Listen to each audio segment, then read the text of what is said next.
नमस्कार, स्वागत है आपका। दिल्ली 24 भारत देख रहे हैं आप और मैं हूं आपके साथ लता। बुलेटिन की शुरुआत करेंगे अहम खबर के साथ। मुख्यमंत्री योगी आदित्यनाथ ने आज बहराइच जिले का दौरा किया, जहां पर उन्होंने हाल ही में हुए भरतापुर नाव हादसे पर गहरा शोक व्यक्त किया। उन्होंने दुर्घटना में मारे गए लोगों के परिजनों से मुलाकात कर संवेदनाएं जताई और हर संभव मदद का भरोसा दिलाया। सीएम ने अधिकारियों को निर्देश दिया कि पीड़ित परिवारों को राहत और सहायता शीघ्र ही उपलब्ध कराई जाए। गौरतलब है कि 3 दिन पहले भरतापुर क्षेत्र में एक नाव के पलट जाने से दर्दनाक हादसा हुआ था, जिसमें कई लोगों की जान चली गई थी। इस घटना से पूरे क्षेत्र में शोक का माहौल व्याप्त है। उत्तर प्रदेश के लखीमपुर खीरी स्थित दुधवा नेशनल पार्क में एक बार फिर से पर्यटन की रौनक लौट आई है। 1 नवंबर से यहां पर पर्यटन सत्र की आधिकारिक शुरुआत हो गई है, जो कि आगामी 15 जून 2026 तक चलेगी। इस दौरान देश विदेश से आने वाले सैलानी दुधवा के घने जंगलों में विचरण करने वाले दुर्लभ वन्य जीवों और प्राकृतिक सौंदर्य का आनंद ले सकेंगे। शनिवार सुबह वन मंत्री डॉक्टर अरुण कुमार सक्सेना ने पूजा अर्चना के बाद फीता काटकर पर्यटन सत्र का शुभारंभ किया। उद्घाटन के अवसर पर पहली शिफ्ट के पर्यटकों को निःशुल्क जंगल सफारी की सुविधा दी गई है। मंत्री ने स्वयं उपस्थित रहकर सैलानियों को रवाना किया और पार्क के राजकीय हाथियों को फल खिलाकर उनका स्वागत भी किया। इस मौके पर मंत्री के साथ ही विधायक रोमी साहनी, प्रधान सचिव अनिल कुमार, प्रधान मुख्य वन संरक्षक सुनील चौधरी, डीएम दुर्गा शक्ति Nagpal, FD Dudhwa doctor H Rajmohan और अन्य वरिष्ठ अधिकारी मौजूद रहे। उल्लेखनीय है कि इस वर्ष दुधवा में पर्यटन सत्र की शुरुआत पिछले वर्षों की तुलना में 14 दिन पहले की गई है, जिससे कि सैलानियों को ज्यादा समय तक जंगल सफारी का आनंद लेने का अवसर मिलेगा। आज 1 नवंबर से पहली बार दुधवा के फाटक सैलानियों के लिए खोले गए।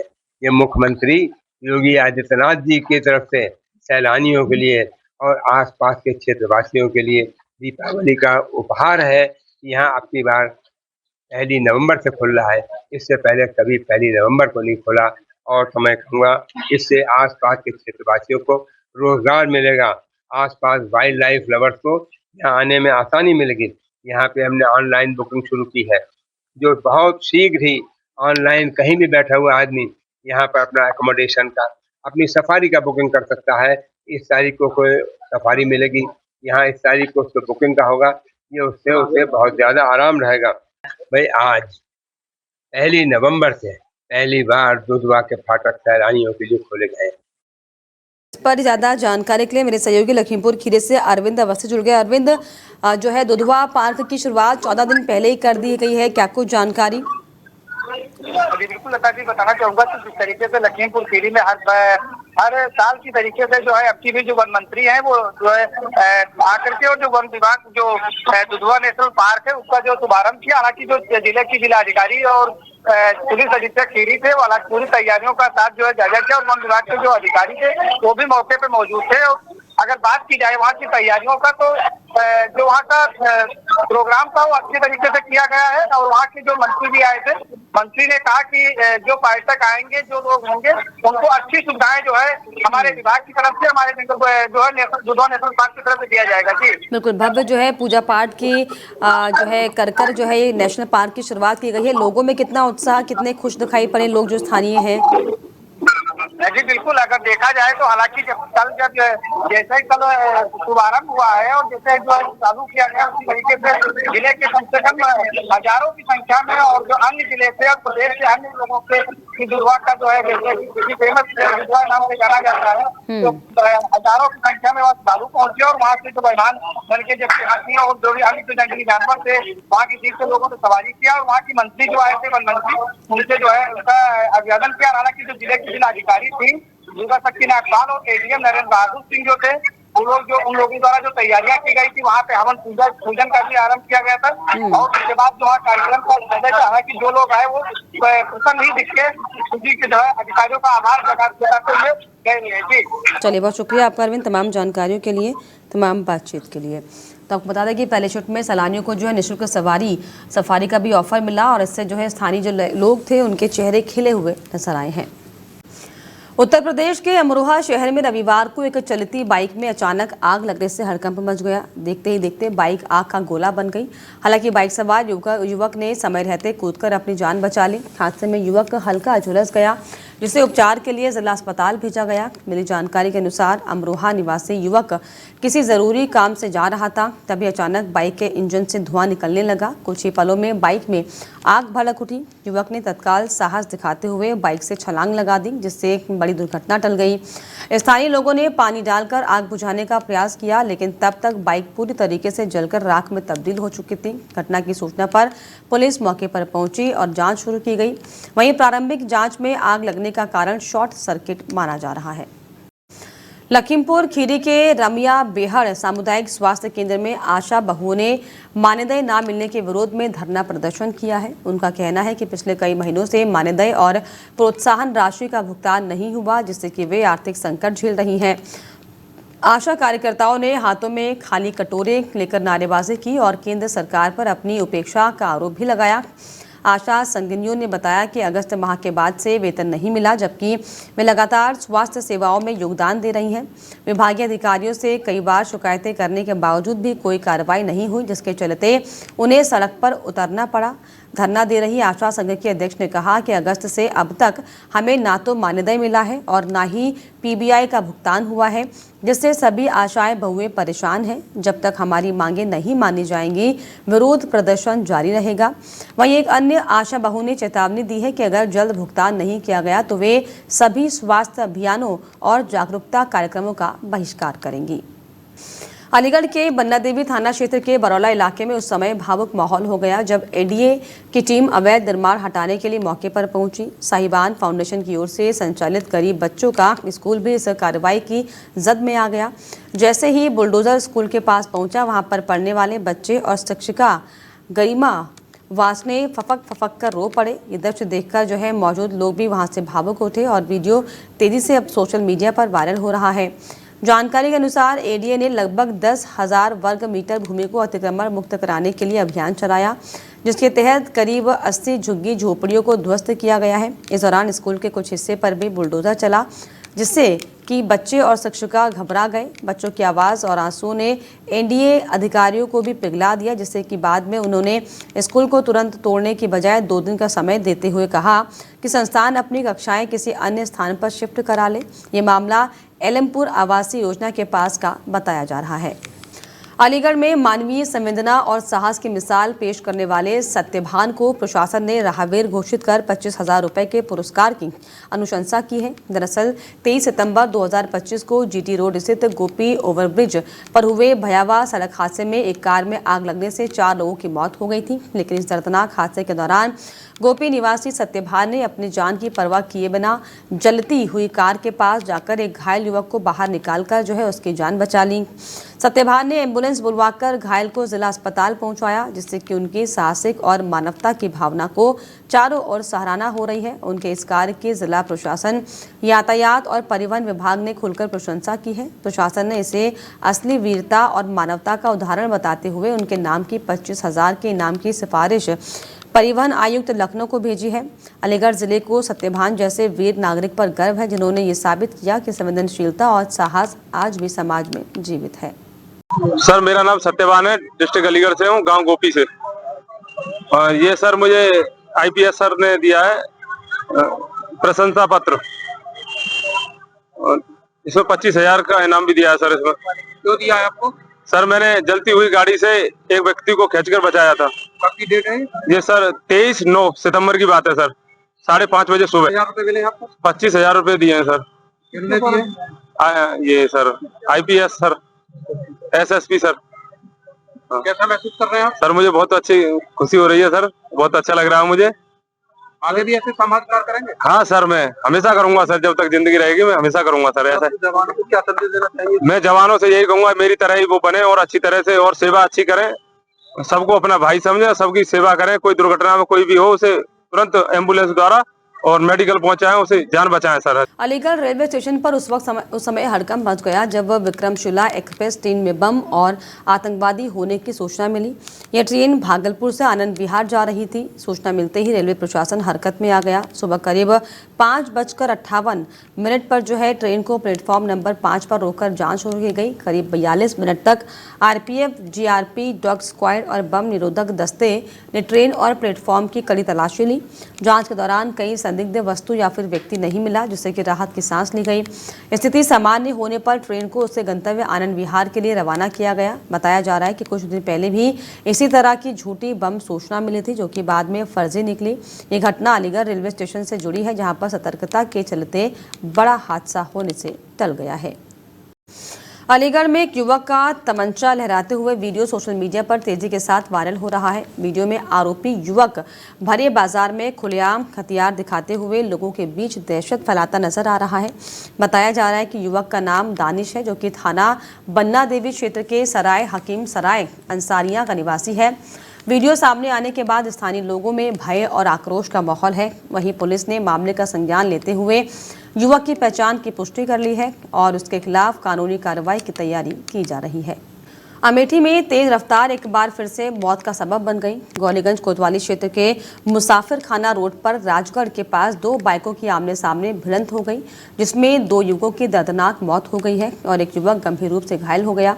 जानकारी के मुताबिक बीती रात दोनों बाइकों की जोरदार भिड़ंत के बाद घायलों को स्थानीय लोगों की मदद से जिला अस्पताल पहुंचाया गया, जहां पर इलाज के दौरान दोनों की मौत हुई है। घटना की सूचना पर पुलिस मौके पर पहुंची और शवों को कब्जे में लेकर पोस्टमार्टम के लिए भेजा गया है। मामले की विधिक कार्रवाई शुरू कर दी गई है। इस हादसे से क्षेत्र में शोक का माहौल है। तो दो बाइकों की आमने सामने टक्कर हो गई। ये गंभीर हादसा जिसमें दो युवकों की दर्दनाक मौत हो गई है। एक युवक गंभीर रूप से घायल हुआ है। इस पूरे मामले को लेकर तस्वीरें भी आपके सामने, जिसमें देखिए कैसे अमेठी में दरअसल ये बड़ा हादसा हो गया। पुलिस ने शव को पोस्टमार्टम के लिए भेजा है। मामले की जांच हो रही है कि आखिर कैसे ये टक्कर हुई, क्या तेज रफ्तार इसका बड़ा कारण था। तो अमेठी में आपको बता दें कि हादसे में दो युवकों की मौत हो गई है और इस पर ज़्यादा जानकारी के लिए मेरे सहयोगी अमेठी से शिवम कौशल जुड़ गए। शिवम, क्या ये पूरा मामला दो गाड़ियों की आपस में टक्कर होने की वजह से दो लोगों की मौत हो गई जबकि एक घायल है?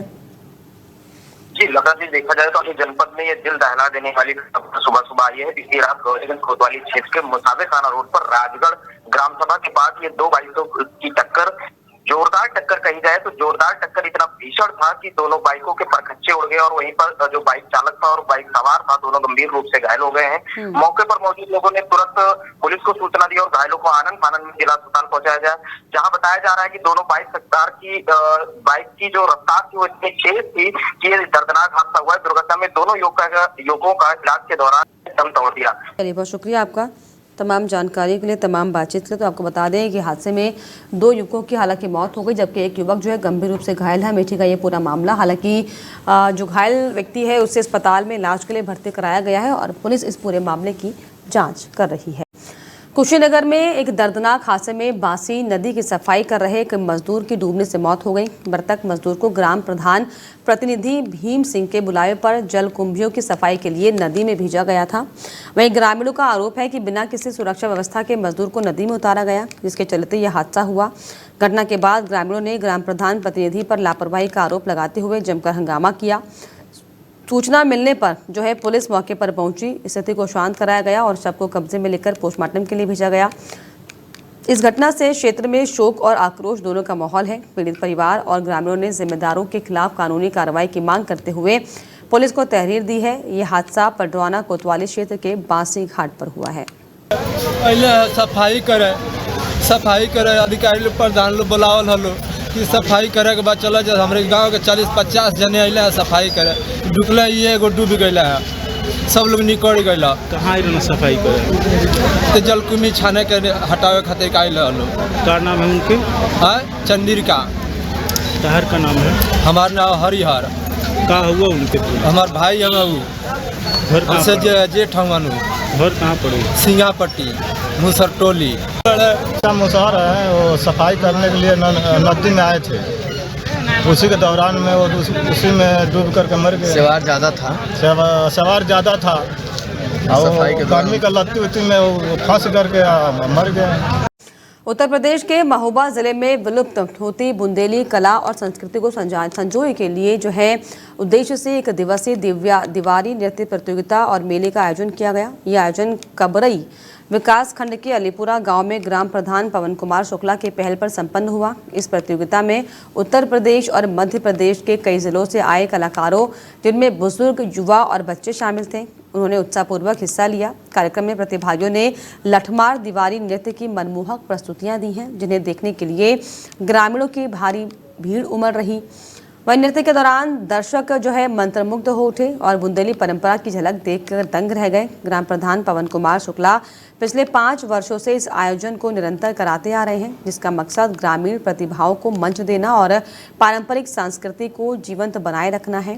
आयोजन के अंत में सभी प्रतिभागी टीमों को सम्मानित किया गया। दीपावली के बाद 11 के दिन होने वाले इस सांस्कृतिक आयोजन में बड़ी संख्या में ग्रामीण महिलाएं और बच्चे शामिल हुए। लोगों ने ग्राम प्रधान की इस पहल की भूरी भूरी प्रशंसा करते हुए कहा कि इस तरह की आयोजन गांव में छिपी प्रतिभाओं को निखारने और बुंदेली संस्कृति को संरक्षित रखने में अहम भूमिका निभाते हैं। अब तो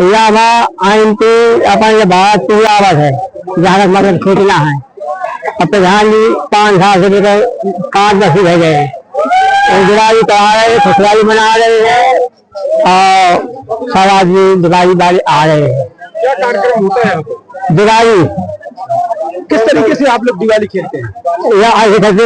दीपावली है, ब्यास है, मान चला थी तो फिर दिवाली खेली जाती है, खुशहाली है। किस चीज से कुछ कह के बताएं कि क्या कहते हैं, क्या बोलते हैं?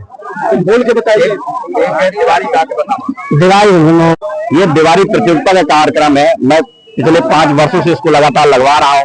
मैं देख रहा था कि बुंदेलखंड की ये परंपरा लोग भूल रहे हैं। मेरे मन में ख्याल आया और मैं दिवाली प्रतियोगिता कराने लगा। इसका उद्देश्य ये है कि ये हमारी बुंदेलखंड की परंपरा को कोई भूले नहीं और छोटे छोटे बच्चे तैयार हो रहे हैं, लाठी चलाना सीख रहे हैं। छोटी छोटी बच्चियां आत्मनिर्भर बन रही है लाठी सीख के।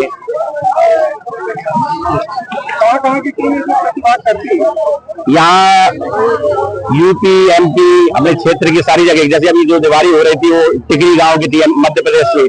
मवई से दिवाली आती, कुमराटा, साहेब पहाड़ी, मामला, मवारा। ये जब से पवन महाराज प्रधान जी हुए 5 साल हो गए। यहाँ दिवाली होती है, 11 को मेला लगता है, दंगल होता है। इन साल मौसम सही नहीं रहा, भंडारा भी करते रहे हैं और बढ़िया उत्साह होता है। दिवाली नीरे पास के सब लोग आते हैं, जहाँ जहाँ सूचना हो जाती है, एमपी से भी, यूपी से भी और 2-4-10 गाँव की नीरे से भी।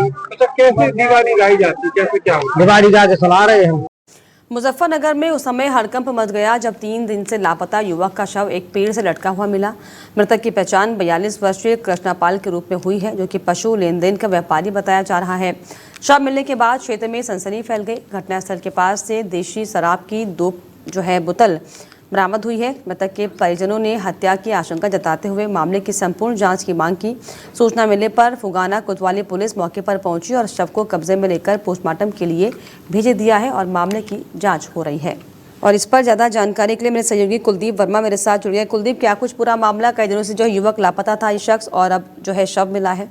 देखिए लता, मैं आपको बताना चाहूंगा यह सारा मामला जनपद मुजफ्फरनगर की फुगाना थाना क्षेत्र के अंतर्गत गांव खेड़ी गनी का है, जहां पर 3 दिन से कृष्णपाल जो नाम का व्यक्ति था, जिसकी उम्र लगभग 45 वर्ष थी, वह लापता था।